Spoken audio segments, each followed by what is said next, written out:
The courtroom was abuzz with a quiet hum of anticipation as Alex Carter entered, her black suit impeccably tailored and her sharp eyes scanning the room. It was her first high-profile case as a representative of the state, and every seat in the gallery was filled. Journalists, legal observers, and the curious public had all gathered to witness the young, up-and-coming attorney argue a corruption case against one of the state's most powerful figures. At the front, presiding over the room with an icy demeanor, was Judge Martha Collins. Known for her stern rulings and unapologetically brusque manner, she commanded respect, though often through fear rather than admiration. She barely lifted her gaze as Alex approached the plaintiff's table, flipping through a file with a deliberate air of disinterest. "Counselor," Judge Collins finally said, her voice sharp and cold, "I assume you're prepared to waste my time today?" Alex stopped in her tracks, the insult landing hard enough to draw a collective intake of breath from the room. She met the judge's gaze steadily, refusing to flinch. "Your Honor," Alex said evenly, her voice calm but firm, "I believe the court will find that my arguments are anything but a waste of time." Martha raised an eyebrow, a faint smirk tugging at the corners of her mouth. "We'll see," she said, dismissing Alex with a wave of her hand.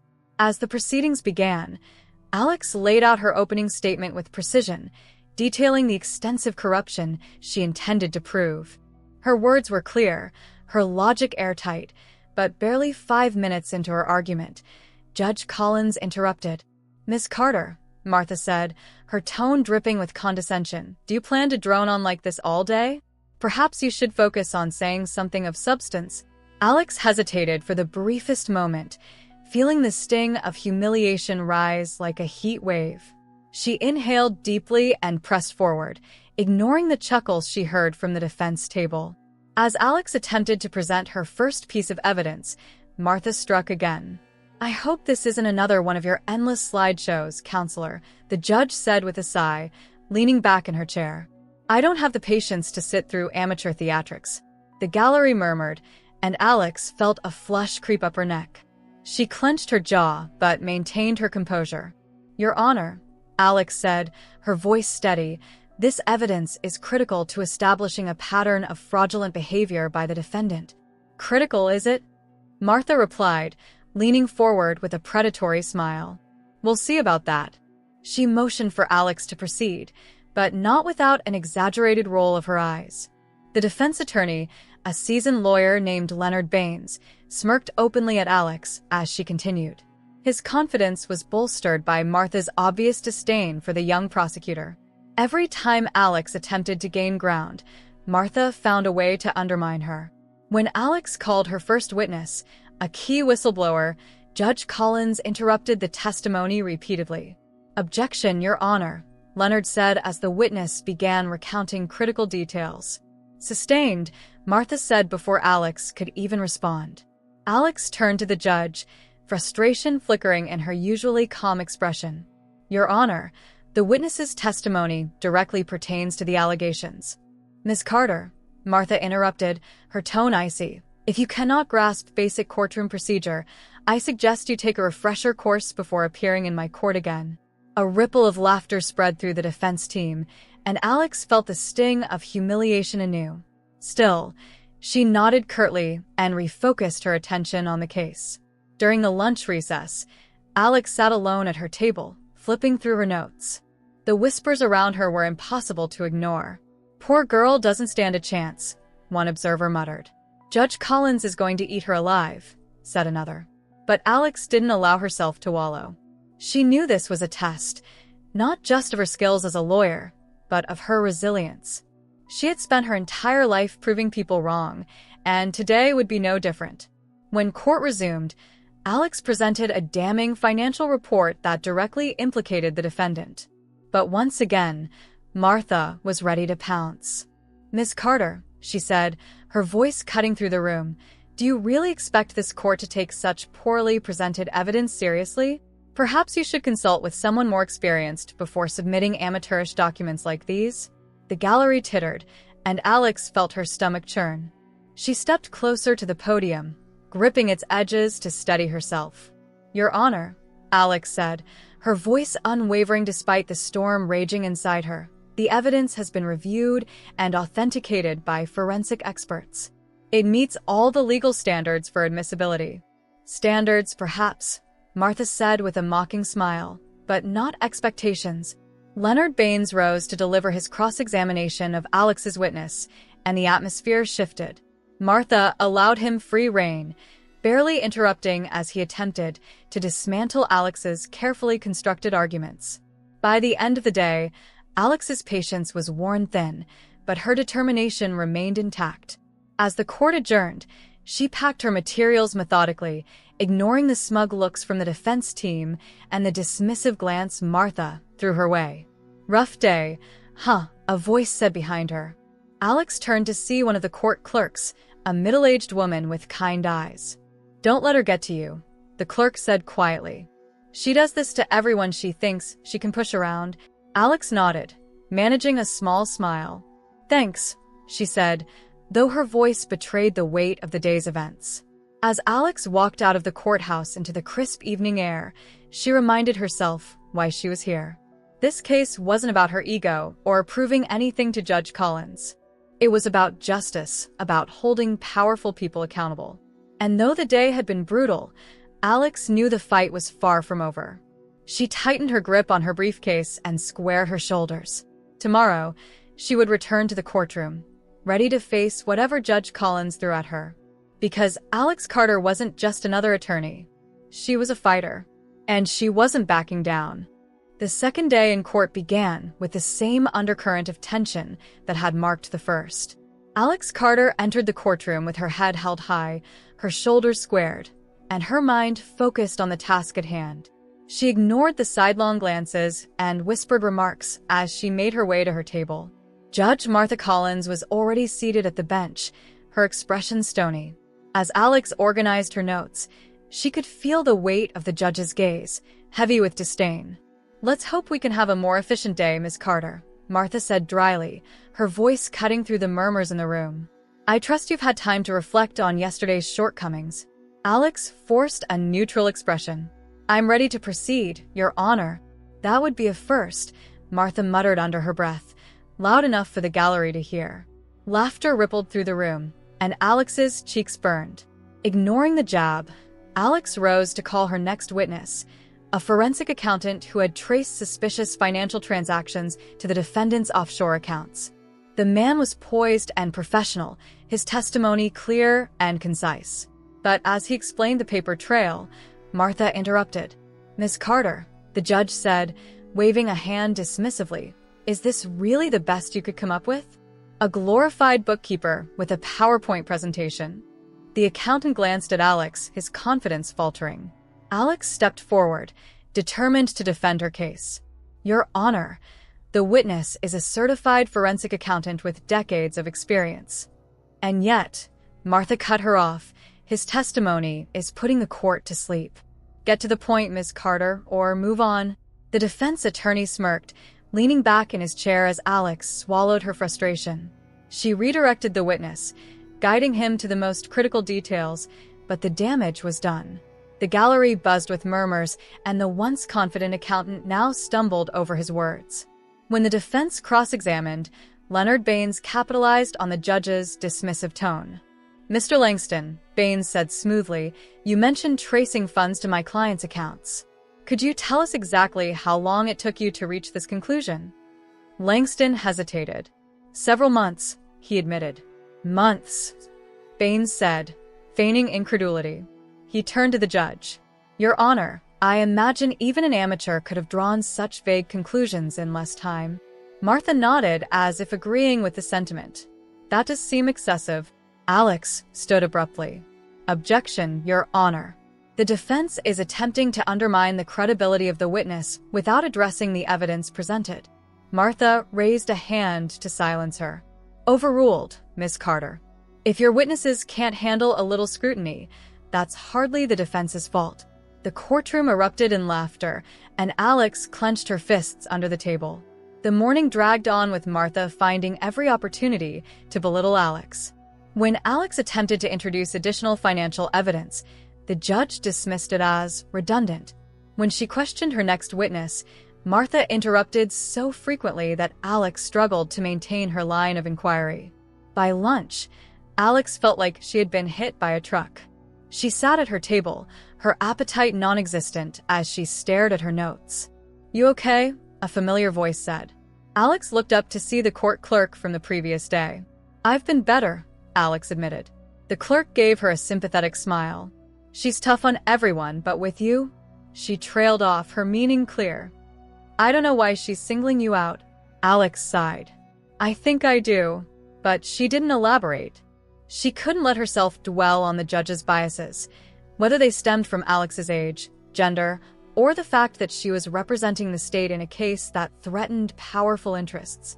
She had to focus on the facts, on the law, on the truth. When court resumed, Alex stood to deliver a critical part of her case, the testimony of a former insider turned whistleblower. The man had risked everything to expose the corruption, and his story was damning. "Mr. Torres," Alex began, her voice firm, "can you describe the role you played in the defendant's financial operations?" Torres nodded, his voice steady as he recounted years of illegal transactions and bribes. The gallery listened intently, and for the first time, Alex felt like she was gaining ground. But Martha wasn't about to let that happen. "Mr. Torres," the judge interrupted, her tone sharp, "are you aware of the penalties for perjury in this courtroom?" Torres faltered, his confidence wavering. "Yes, Your Honor." "And yet," Martha continued, "you expect us to believe that you, a self-admitted participant in these crimes, are now telling the truth out of the goodness of your heart." "Objection," Alex said, stepping forward. "Your Honor, the witness has provided sworn testimony corroborated by evidence." "Overruled," Martha snapped. She fixed her gaze on Torres. "Answer the question." I came forward because it was the right thing to do," Torres stammered, clearly shaken.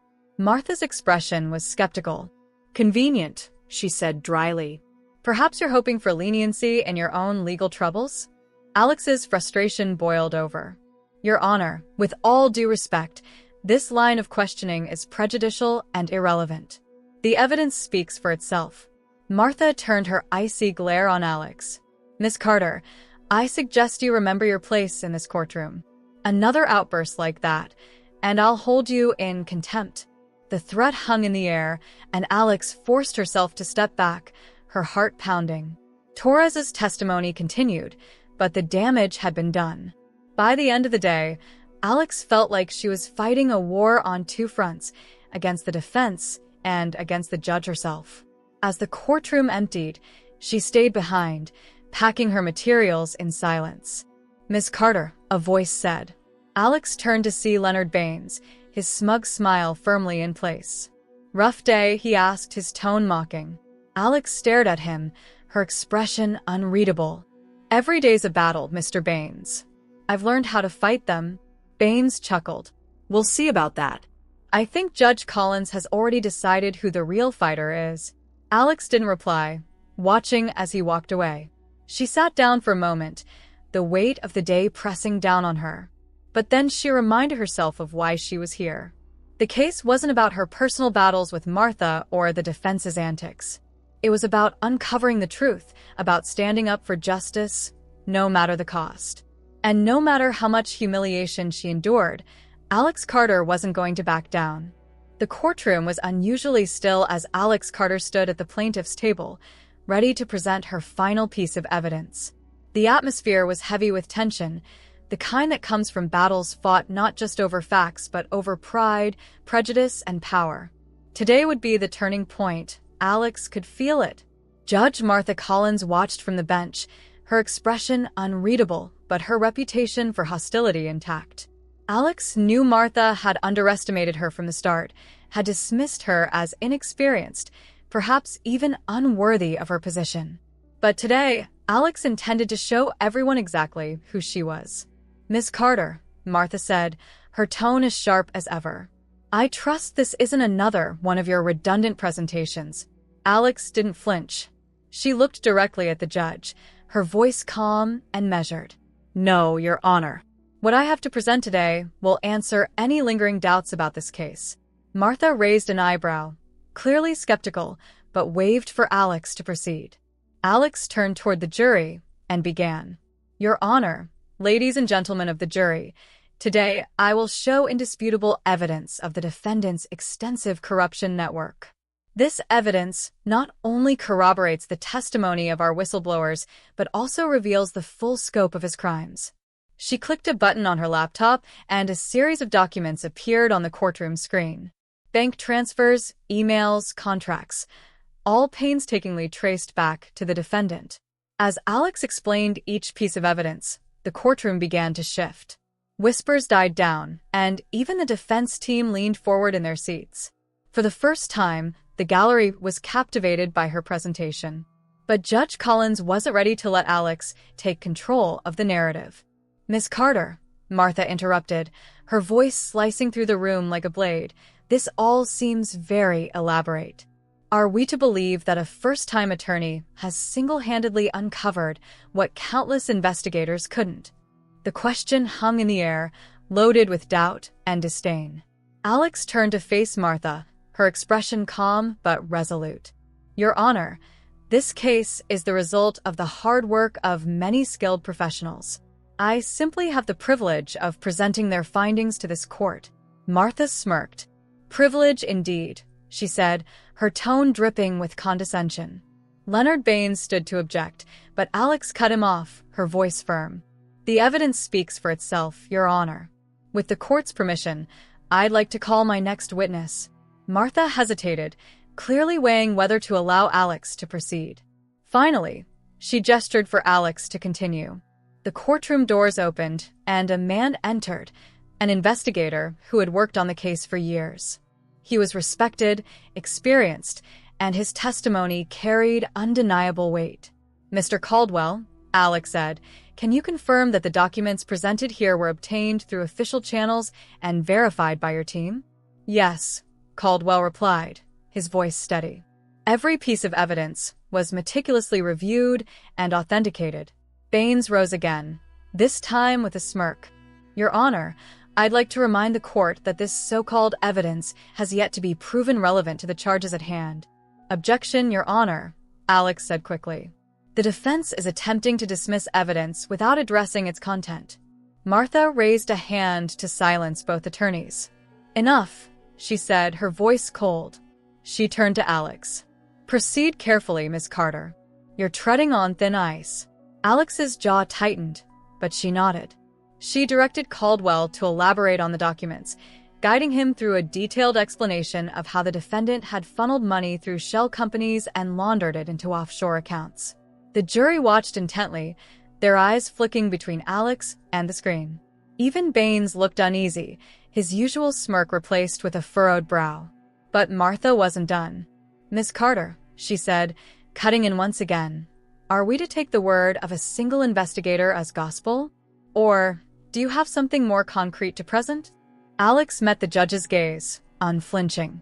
I anticipated your concern, Your Honor, she said, her voice steady. Which is why I also have corroborating testimony from multiple witnesses, as well as a signed confession from a co-conspirator. A murmur rippled through the courtroom. Even Martha looked momentarily surprised before quickly masking it. Confession? Baines said, standing abruptly. Your Honor, I was not informed of this. Because it was entered into evidence this morning, Alex interjected, her tone firm. The prosecution worked diligently to obtain it in time for today's proceedings. Martha narrowed her eyes, clearly displeased but unable to argue. Very well, she said tersely. Let's hear it. Alex clicked another button, and a video began to play on the courtroom screen. It showed a former accomplice of the defendant, seated in an interrogation room. In the video, the man spoke with a trembling voice, detailing how the defendant had orchestrated the entire corruption scheme. The confession was damning, leaving little room for doubt. When the video ended, the courtroom was silent. Alex stood tall, her gaze steady as she turned to the judge. Your Honor, Alex said, her voice clear, this confession, combined with the overwhelming evidence we've presented, proves beyond a reasonable doubt that the defendant is guilty of the charges brought against him. For the first time, Martha didn't interrupt. She sat back in her chair, her expression unreadable. As the jury absorbed the weight of what they had just seen, Baines scrambled to recover. "Your Honor," he began, this is highly irregular." The defense was not given adequate time to. "Enough, Mr. Baines," Martha said, her voice unusually subdued. Alex felt the shift in the room. The power dynamic had changed, and for the first time, it felt like she had control. Martha's eyes flicked to Alex, and for a brief moment, there was something in her expression that Alex couldn't quite place. Was it respect? Or perhaps fear? The judge cleared her throat. "Court is adjourned for today. We'll reconvene tomorrow for closing arguments." As the gavel fell, Alex exhaled slowly. She gathered her materials, ignoring the murmurs around her. But as she turned to leave, she caught Martha watching her. The judge's gaze was sharp, but there was no longer the same edge of condescension. Tomorrow would bring the final showdown, but Alex knew one thing for certain. She had earned her place in that courtroom. And not even Judge Collins could take that away from her. The courtroom was nearly silent the next morning as Judge Martha Collins took her seat. The usual hum of chatter from the gallery was absent, replaced by an air of tense anticipation.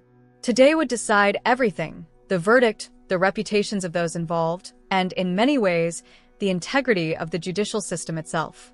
Alex Carter sat at the plaintiff's table, her notes neatly arranged before her. Her expression was calm, but the weight of the moment was not lost on her. She knew she had delivered a devastating case against the defendant, but she also knew the challenges she still faced, especially from the bench. "Are both parties ready for closing arguments?" Martha's voice broke the silence, her usual sharpness slightly tempered. "Ready, Your Honor," Alex said, rising to her feet. Leonard Baines stood as well, his usual smirk firmly in place. "The defense is ready, Your Honor." Martha nodded curtly. "Proceed, Miss Carter." Alex walked to the center of the courtroom, her gaze sweeping across the jury. She knew this was her last chance to leave an indelible impression, to ensure they saw the truth through the noise and theatrics of the defense. "Ladies and gentlemen of the jury," Alex began, her voice steady, "this case is about accountability. It's about holding those in positions of power to the same standards as everyone else. The evidence we've presented is clear, the testimonies compelling, and the confession undeniable. The defendant used his influence to enrich himself at the expense of the public. He betrayed the trust of the people who depended on him." She paused, letting her words settle. The jury watched her intently, their expressions ranging from solemn to resolute. "But this case is also about something larger," Alex continued. "It's about the kind of society we want to live in. One where the law applies equally to everyone, regardless of their wealth, their connections, or their titles. That is what justice demands." She turned slightly, her gaze falling on the gallery. "You've seen the evidence. You've heard the testimonies. The truth is clear. And now, the responsibility rests with you to ensure that justice is served." Alex walked back to her table, her head held high. The gallery was silent, the weight of her words palpable. Leonard Baines rose, buttoning his jacket with deliberate slowness. He approached the jury with the confidence of a seasoned lawyer who had seen his share of courtroom battles. "Ladies and gentlemen," Baines began, his tone smooth, "Ms. Carter has painted a compelling picture. I'll give her that. But let's not confuse theatrics with facts." He paced slowly, his hands clasped behind his back. "The prosecution wants you to believe that my client is some kind of mastermind, orchestrating a complex web of corruption. But where is the real proof? A few documents? A shaky confession? Is that enough to convict a man and destroy his life?" Baines's words were carefully measured, each one designed to sow doubt. He questioned the credibility of the whistleblowers, the integrity of the investigators, and even Alex's motives for pursuing the case so doggedly. "This case is not about justice," Baines concluded, his voice rising slightly. "It's about ambition. The ambition of a young attorney looking to make a name for herself, no matter the cost." He turned to the jury, his smile confident. "Don't let her ambitions cloud your judgment. The law requires proof beyond a reasonable doubt, and that proof simply isn't here." Baines returned to his seat, looking pleased with himself. Alex felt a flicker of irritation but quickly refocused. She knew his arguments were hollow, built on misdirection rather than substance. Martha's gaze swept the courtroom. "The jury will now deliberate," she said, her tone clipped. As the jurors filed out, Alex gathered her materials. She was painfully aware of Martha watching her from the bench, but she refused to meet the judge's gaze. Hours passed. Alex remained in the courthouse, pacing the hallway outside the courtroom as the jury deliberated. The defense team lounged nearby, laughing quietly among themselves. "Feeling nervous, counselor?" Baines called out, his tone mocking. Alex didn't respond. She kept her focus on the task at hand, replaying her arguments in her mind, reassuring herself that she had done everything possible. Finally, the jury returned. The courtroom filled once more, the air thick with anticipation. Alex took her seat, her heart pounding in her chest. "Has the jury reached a verdict?" Martha asked, her voice steady. A juror stood, holding a folded piece of paper. "We have, Your Honor." The paper was handed to Martha, who read it silently before passing it to the clerk. The tension in the room was unbearable. In the matter of the state versus Thomas Carraway, the clerk read aloud, "We, the jury, find the defendant guilty on all counts." The courtroom erupted. Gasps and murmurs filled the air, but Alex barely registered them. Relief washed over her like a wave, followed by a surge of quiet pride. Martha banged her gavel, restoring order. She turned to the defendant, her expression severe. "Thomas Carraway, you have been found guilty of corruption, money laundering, and breach of public trust. Sentencing will take place in 2 weeks. Court is adjourned." As the gavel fell, Alex stood, gathering her materials. She felt the eyes of the gallery on her, but she didn't bask in the attention. Instead, she focused on what came next. As she turned to leave, she was stopped by a voice. "Ms. Carter." Alex turned to see Martha standing near the bench, her expression uncharacteristically hesitant. "Your Honor," Alex said cautiously. Martha hesitated, then stepped closer. Her voice was low, almost too quiet to hear over the murmurs of the crowd. "I underestimated you," she admitted. Alex blinked, caught off guard. Martha continued, her tone strained. "You're good. Better than I gave you credit for. And I was wrong to treat you the way I did." For a moment, Alex didn't know how to respond. Then she nodded, her voice calm but firm. "Thank you, Your Honor. I hope this case reminds us all of what justice truly means." Martha didn't reply, but the look in her eyes was one of grudging respect. As Alex left the courtroom, she felt a sense of closure, not just for the case, but for the battle she had fought to prove herself. She had faced prejudice, condescension, and relentless challenges, but she had emerged stronger. And she wasn't done yet. 2 weeks later, the courthouse buzzed with reporters, legal analysts, and members of the public as they waited for the sentencing of Thomas Carraway. The corruption case had captivated the state, not just for the scale of the crimes, but for the drama that had unfolded in the courtroom. Alex Carter arrived early, her presence drawing immediate attention. Cameras flashed as she walked confidently through the courthouse doors, her reputation as a rising star in the legal world now firmly established. But Alex wasn't there to bask in the spotlight. She was there to see justice carried out, just as she had promised. Inside the courtroom, the atmosphere was thick with anticipation. The defendant sat at the defense table, his polished exterior doing little to mask his discomfort. Leonard Baines sat beside him, his usual confidence notably diminished. Judge Martha Collins entered, her black robes flowing as she ascended to the bench. She surveyed the room, her gaze lingering briefly on Alex before turning to the defendant. "Mr. Carraway," Martha began, her voice carrying the weight of authority, "you have been found guilty of corruption, money laundering, and breach of public trust. Your actions have not only defrauded the public, but have eroded faith in the institutions meant to serve them." She paused, letting her words settle over the room. "After careful consideration of the evidence, the testimonies, and the arguments presented, I hereby sentence you to 20 years in state prison, without the possibility of parole for the first 10. The gavel struck sharply, signaling the end of the case. Gasps and murmurs rippled through the gallery, but Alex remained still, her expression unreadable. She knew this wasn't just about one man's punishment. It was about sending a message that corruption would not be tolerated. As the room emptied, Alex stayed behind, gathering her materials with methodical precision. She felt a presence beside her and looked up to see Judge Collins. "Miss Carter," Martha said, her tone measured. A moment. Alex straightened, nodding. "Of course, Your Honor."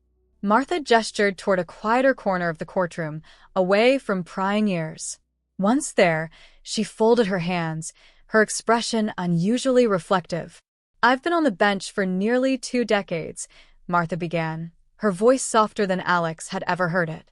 "And in that time, I've seen my share of attorneys come and go. Some brilliant, some arrogant, some unprepared. When you walked into this courtroom, I thought I knew exactly what category you'd fall into." Alex tilted her head slightly, waiting. "I was wrong," Martha admitted, her gaze meeting Alex's directly. "You're one of the most capable attorneys I've seen in years. And more than that, you have integrity. That's rare." Alex felt a flicker of surprise at the unexpected praise, but she kept her composure. "Thank you, Your Honor. That means a lot." Martha hesitated, then continued. "I need to apologize. My conduct during this trial was unacceptable. I allowed my own biases to cloud my judgment, and that's something I have to live with. But I want you to know, I've learned from this." Alex studied the judge, noting the sincerity in her expression. It was a moment of vulnerability she hadn't expected, and it reminded her that even those in positions of power were fallible. "I appreciate your honesty, Your Honor," Alex said. "And I hope this case serves as a reminder to all of us about the responsibility we have to uphold justice, not just in our rulings, but in how we treat one another." Martha nodded, her lips pressing into a thin line. "Well said, Miss Carter. I suspect this won't be the last time we cross paths in a courtroom." "I look forward to it," Alex replied with a faint smile. As Martha walked away, Alex felt a sense of closure. The judge's apology didn't erase the challenges she had faced, but it reinforced the importance of resilience and integrity in the pursuit of justice. Outside the courthouse, the press swarmed Alex, shouting questions about the trial, the verdict, and her next steps. Alex paused, her calm demeanor commanding attention. "This case was never about me," she said, her voice clear and steady. "It was about holding people accountable, regardless of their status or power. Justice is not about headlines or accolades. It's about doing what's right, even when it's difficult." The reporters fell silent for a moment, absorbing her words. Then, as the cameras clicked and the questions resumed, Alex turned and walked away, leaving the courthouse behind. She didn't know what the future held, but she knew one thing for certain. She would continue to fight for justice, no matter the odds. Because that's who she was, a fighter, an advocate, and, above all, a believer in the power of the law to create a better world. And with every step she took, Alex Carter knew she was ready for whatever came next.